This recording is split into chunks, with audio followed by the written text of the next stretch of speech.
হয়, যোৱা ফেব্ৰুৱাৰী মাহৰ 20 তাৰিখে যিটো ঘটনা হৈছিলে নতুন বজাৰত ৰূপহীৰ, য'ত সন্মানীয় আমাৰ MP মহোদয়ৰ ওপৰত কিছু দুৰ্বৃত্তই আক্ৰমণ কৰিছিলে আৰু লগতে পুলিচ বাহিনীকো তেওঁলোকে আক্ৰমণ কৰিছিলে। আৰু সেই কেছৰ তদন্ত আমি কৰি গ'লোঁ ইমান দিনে, আৰু তদন্তৰ ভিত্তিত আজি আমি দুজন মানুহ কৰায়ত্ব কৰোঁ। তেওঁ হ'ল বাছিৰুদ্দিন আৰু এজন হ'ল আব্দুল খালেক।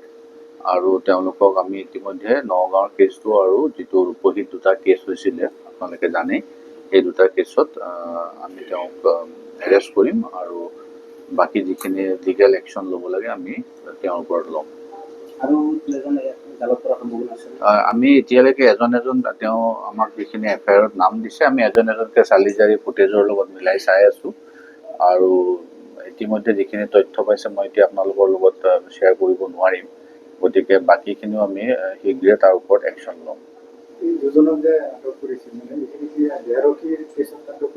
নাই, দুইটা কেছ মই ইতিমধ্যে ক'লোঁ যে তাত দুটা কেছতে একে মানুহ জড়িত আছিলে।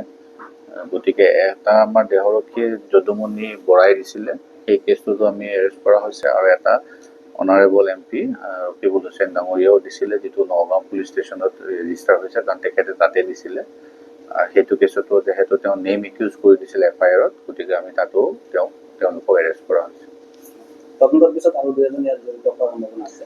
নাই, এতিয়া নামটো বহুত কেইজনৰে দিছে, এতিয়া কোন ক'ত কেনেকে জড়িত হৈ আছে আমি তাৰে তদন্তটো চলাই আছোঁ, আৰু ফুটেজৰ লগতো মিলাই চাবলগীয়া হৈছে বহুত কথা। গতিকে পৰৱৰ্তী সময়ত আপোনালোকক জনাম। না, হাৰাটো প্ৰশ্নই নুঠে, হাৰাটো এইটো আৰু কেতিয়াও হাৰি যোৱা কথা নাই।